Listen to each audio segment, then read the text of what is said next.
Agina, Agina, Agina.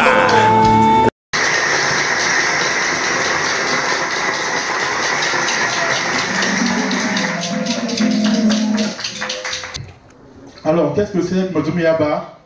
C'est une plateforme d'éducation culturelle, une plateforme d'animation culturelle, une plateforme d'apprentissage. Qui va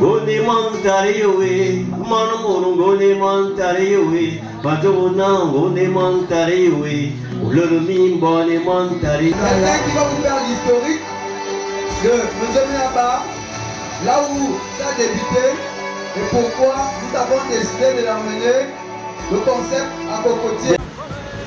Le camping en 2017. Si le camping de maman Motouma, Abomobo, Abomotum, Aboizama si non bon, atelier en Cobon, d'ailleurs Massicole. Qui est fou? Qui est fou? Il y a un bonheur aux autres qui ont baissé. On a perdu son coup de milliards. Ma come c'è buona lei in mai di buona ni me la faire le spectacle ma il ne zambe bo e buona nous kamtana ta asile moni aboku fa adodo yaga ndemi mulolo be yimna inkiri bolo e wewi kula wu ali mati ze wu ali be mang we wu ali nga e wu ali be ba se ba wu li ba ba we ko les sans et on be wu ni ide. Vous voyez?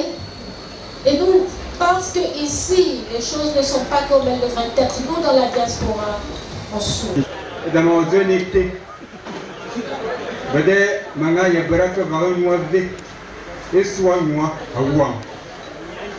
Et pour moi, Manaou, manga ya baraka moi. Zomba ligia kurolo, manoti bankama kote bazalo. Carno,